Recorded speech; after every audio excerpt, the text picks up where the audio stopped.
ముఖ్యంగా సాక్షి యాజమాన్యం, దానికి సహకరిస్తున్నటువంటి ఇంకా వేరే పేర్లు చెప్పను కొన్ని మీడియా, ప్రింట్ మీడియా కావచ్చు, ఎలక్ట్రానిక్ మీడియా కావచ్చు,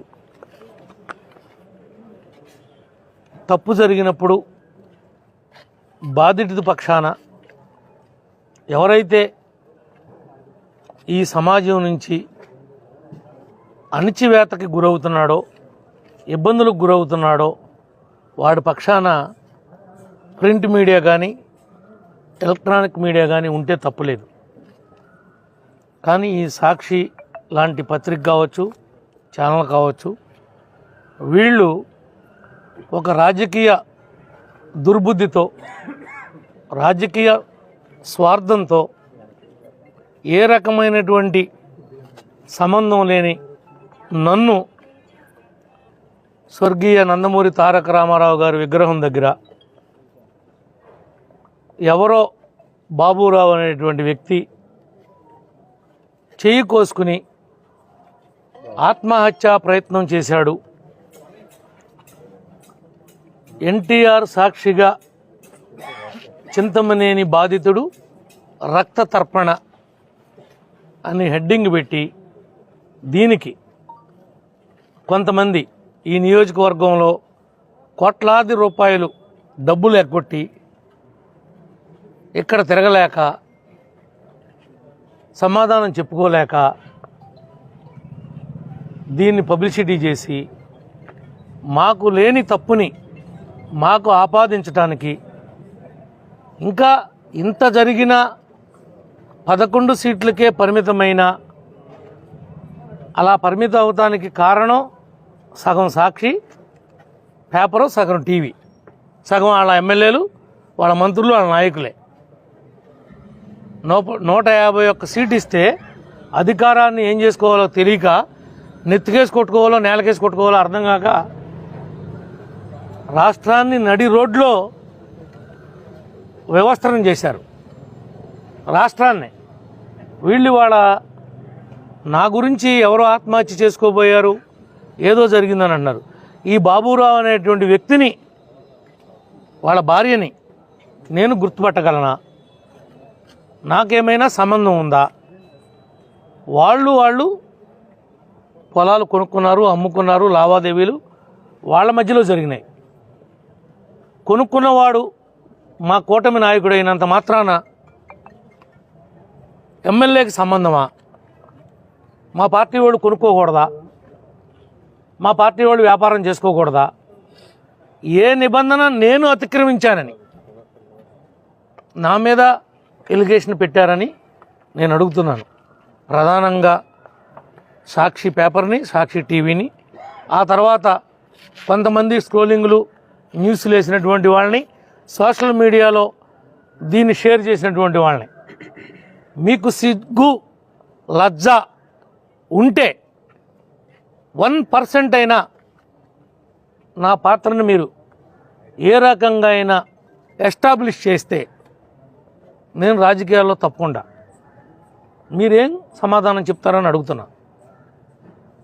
వాడెవడో పనికిమాలిన ఒక ఎదవ, వాళ్ళ కూతురు డాక్టరో వాళ్ళ అల్లుడు డాక్టరో, ఏమైనా మీరు పాయిజన్ తీసుకుంటే ఏదో రకం 1 ml లోనికి వెళ్ళినా ఎంతో కొంత ఆర్గానిక్ మీద పడుద్ది. ఆర్గాన్ డ్యామేజ్ అయితే మనకి ప్రాబ్లం వస్తుంది. కానీ ఇదైతే మేము చిన్న గాయం కాబట్టి దీన్ని మళ్ళీ 10-15 రోజుల్లో ఇబ్బంది లేకుండా చేస్తాం.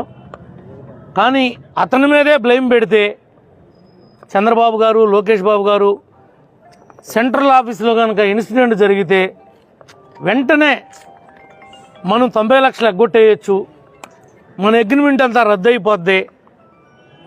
అధికారం ఉన్నంత మాత్రాన నువ్వు రాసిన అగ్రిమెంట్ రద్దు అవ్వదు.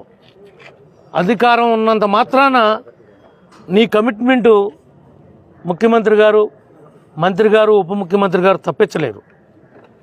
నీకు నిజంగా అన్యాయం జరిగినప్పుడు, నువ్వు నిజంగా బాధితుడివే అయినప్పుడు నా మీడియా మిత్రులు ఉన్నారు. నీది ధర్మం అని నా మిత్రులు ఎవడైనా కనుక ఒక్కటి చెబితే మా కార్యకర్తని 2 లెంపకాయలు బీకి వాళ్ళే తప్పని చెప్తున్నారు కదా, నువ్వు ఎందుకు ఇలా నడుస్తున్నావు అని చెప్పి నేను మందలిస్తా. తప్పంతా నీ కింద పెట్టుకుని డబ్బని 90 లక్షలు తీసుకున్నావు. ఇదిగో అగ్రిమెంట్ రాసావు. ఎప్పుడు ఎన్నో తారీఖు ఇది? 14/8/2024 రాసావు అగ్రిమెంటు. నువ్వు అమ్మింది 1,31,00,000కి అమ్మావు. 9 ఎకరాల 57 సెంట్లు బిల్లు మొత్తంగా అమ్మావు. ఇగో సంతకాలు నీవి, నీ పెళ్ళాని కొనుక్కున్నోడివి, అమ్మినోడి. మేము రాసాము. ఇది మాకు సంబంధమా? ఇదిగో డబ్బులు ఏ రకంగా తీసుకున్నావో, ఏ రకంగా లావాదేవీలు జరిగినాయో నువ్వు రాసి సంతకం పెట్టినటువంటి సంతకాలా కాదా? ఏమైనా పోచిరియా? పోనే ఇవాళ తెప్పించాల్సి వచ్చింది నేను. ఎందుకనంటే ఈ సాక్షి ఓడేసినటువంటి పేడకి, ఈ సాక్షి వేసినటువంటి రోడ్డు పక్కన డ్రైన్లో ఉన్నటువంటి మురుగు నా తెల్ల బట్టల మీద వేసి నన్ను, నా పార్టీని యొక్క మనోభావాల్ని వీళ్ళు ఈ రకంగా దెబ్బతీస్తున్నారు. మా ఆత్మస్థైర్యాన్ని తగ్గించడానికి ప్రయత్నం చేస్తున్నారు. ఆ ఆవేదనతోనే సాక్షి మీద శాంతియుతంగా నిరసన తెలియజేయడానికి వచ్చాను.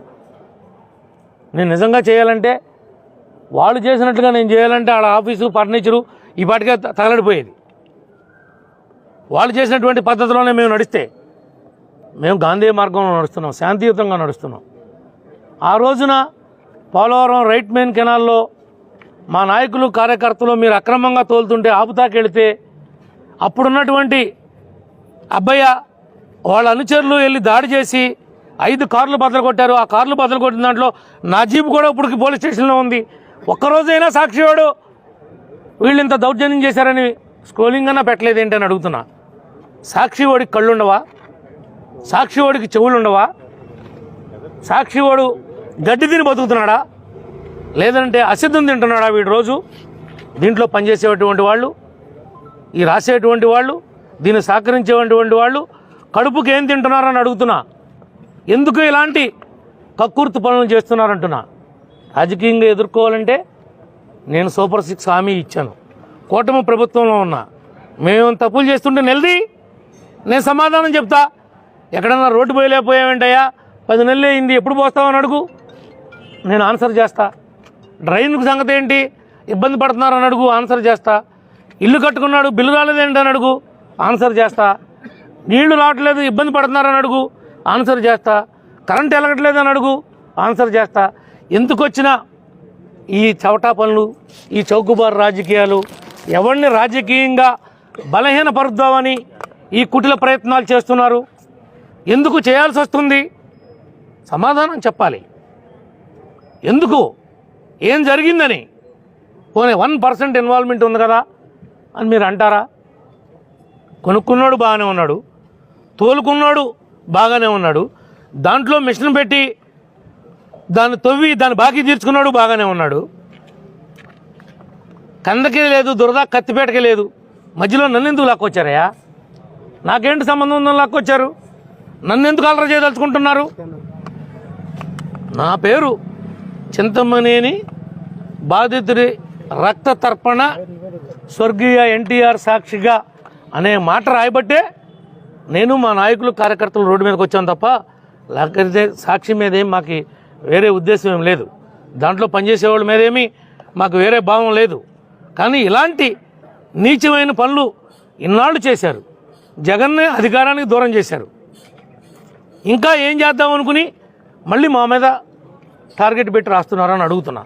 దీనికి సమాధానం స్పష్టమైనటువంటి హామీ ఇవ్వకపోతే సాక్షి పేపర్ కానీ సాక్షి టీవీని కానీ ఈ జిల్లాలో తిరగనివ్వను. అది తప్పు అయినా, అది ఒప్పు అయినా, అది న్యాయమైనా నేరమైనా వీటి మీద గనక మేము గనక మా నాయకులు కార్యకర్తలు సాటిస్ఫాక్షన్ అయినటువంటి సమాధానం యాజమాన్యం నుంచి వాళ్ళ యొక్క ప్రతినిధుల నుంచి ప్రతిస్పందన రాకపోతే వాళ్ళ టీవీని కానీ వాళ్ళ పేపర్ను కానీ తిరగనివ్వను. రోజు వచ్చే పేపర్ని తాడేపల్లిగూడెం దాటి రానివ్వను. చెప్తున్నా, కబడ్దార్. తాడేపల్లిగూడెం దాటి వస్తే నేను లేనట్టే భూమి మీద. ఇంకా ముందే చెప్తున్నా. కానీ సరి చేసుకోండి. ఇలాంటి పనులు మళ్ళీ పునరావృతం అయితే కూడా ఊరుకోను. ఉంటే రాయి నిలది తప్పు చేస్తే సమాధానం చెప్తా, చెప్పలేకపోతే ప్రజాక్షేత్రం నుంచి వైదొలుగుతా. అంతేగాని పిచ్చి పిచ్చి ఆటలు ఆడిస్తానంటే మర్యాదగా ఉండదని చెప్పి కూడా ఈ సందర్భంగా తెలియజేస్తున్నా. జగన్మోహన్ రెడ్డి గారికి కూడా మీ ద్వారా తెలియజేస్తున్నా, ఇలాంటి పనులు కరెక్ట్ కాదు. మీ వాళ్ళని ఇట్లా ఎంకరేజ్ చేసే నీకు ఆ పతనమైనటువంటి పరిస్థితి తెచ్చుకున్నావు. ప్రతిపక్ష హోదా లేకుండా పోవటానికి కారణం ఇలాంటి చవటాగాళ్ళందరూ నీ నాయకులుగా ఉండబట్టే ఇది జరుగుతుంది. అబ్బిగాడు లండన్లో ఉండి ఆడతాడు, గేము షేర్ చేస్తాడు. వీడు ఒక్కడికే ఎట్టెళ్ళింది, అది ఫస్ట్ షేర్ చేసింది ఆడే, అబ్బిగాడే. కావాలంటే చూడండి మీరు టైము డేట్ అంతా, వాడికే ఎట్లా వెళ్ళింది. ఎవడ కుట్రలో ఎవరిని బలి చేద్దాం అనుకుంటున్నారు? నువ్వు 10 కోట్లు కొలేరు డబ్బులు కొట్టేసి నువ్వేంట్రా నీతి కౌరులు చెప్తున్నావు? ఎవడో చెప్తావు నీ నీతి కౌరులు? వస్తే కట్టేస్తాం, నడి రోడ్డు మీద కట్టేస్తా. చట్టానికి చెప్పాం, చట్టం స్పందించట్లా. న్యాయానికి చెప్పాం, న్యాయం స్పందించట్లా. చూస్తూ ఊరుకోలేం. జరిగిన అన్యాయాన్ని నిలదీసే హక్కు మాకుంది, నిరసన తెలియజేసే హక్కు మాకుంది. మేము సాక్షి ఆఫీస్ ముందు మేము వచ్చి ధర్నా చేస్తున్నామంటే మాకు అది ప్రజాస్వామ్యబద్ధంగా వచ్చినటువంటి హక్కు. మేమేం బ్లాక్మెయిలింగ్ చేయట్లా, మేమేమి థ్రెటనింగ్ చేయట్లా. మీరు చేస్తున్నటువంటి తప్పుడు రాతలకి తప్పుడు కోతలకి సమాధానం చెప్తున్నాం. మీరే నా ప్రతినిధులు, నాకు పెద్ద మనుషులు. మీరు తప్పు ఉంది కదండి, మీ వాళ్ళు తప్పు చేశారు కదా అని చెప్పమానండి. ఇక్కడ 90 లక్షలు కడితే ఇంకా 41 లక్ష కట్టాలి. 41 లక్ష వాడి దగ్గర డబ్బులు లేవంటే నీ బోటోడి దగ్గర తెప్పించి 41 లక్ష కూడా ఆడికి ఇష్టాన ప్రకారం నువ్వు డబ్బులు ఇవ్వాలి కదా. నువ్వు ఎందుకు ఇవ్వలేదని కేకలేసానో లేదో అడగండి, మందలించాలని లేదో అడగండి, డబ్బులు కట్టమని. నేను డబ్బులు తీసుకోను, నా 90 లక్షలు నేను ఇవ్వను, నా పొలం నాకు ఖాళీ చేసి ఇప్పించండి అంటున్నాడు. ఇది ఎక్కడ ధర్మం? ఒకసారి అమ్మేసిన తర్వాత కుదరదంటే కుదురుద్దా? ఒకసారి దేనికో తాళి కడతాం, తల్లిదండ్రులు చెప్పారనో ఇష్టపడో, మనకి దానికి తగు వచ్చింది. మళ్ళీ కోర్టులో డైవర్స్ తీసుకునేదాకా అది మన పెళ్ళామే కదా, డైవర్స్ తీసుకోవాలి కదా, ధర్మమే కదా అది.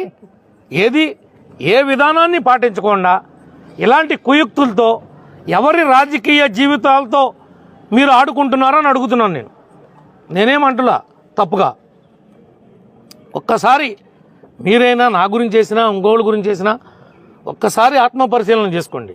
ఒక్కసారి ఎవడి మీద అయితే మనం ఎలికేషన్ చేస్తున్నామో అతన్ని వివరణ అడగండి. మీ బాధ్యత అది. వివరణ అడిగితే మీకు కొంతవరకు నిజానిజాలు బయటకు వస్తాయి. ఏమీ లేకోకుండా ఒక అమ్ముడు పోయినోళ్ళలాగా దీనికి డబ్బులు తీసుకుని చేసే వేరే వాళ్ళకి తేడా ఏమైనా ఉందా? ఆ బిజినెస్కి ఈ బిజినెస్కి ఏమైనా తేడా ఉంటే చెప్పండి నాకు. నేను నా నోటితో చెప్పలేకపోతున్నా ఆ మాటలని. అందుకని ఆ బిజినెస్ ఈ బిజినెస్ అంటున్నా. మీరందరూ చదువుకున్న వాళ్ళు, విద్య చదువుకున్న వాళ్ళు ఆలోచిస్తే అందరికి అర్థం అవుతుంది. కాబట్టి ఇంత దిగజారున పనులు అవసరమా రాజకీయం చేయడం కోసం? నిజాయితీగా సేవ చేయి. ఇవాళ కాకపోతే రేపు వస్తుంది అవకాశం. సేవ చేసినట్టుగా ఎప్పటికైనా అవకాశం వస్తుంది. అంతే తప్ప ఈ పనులేంటి?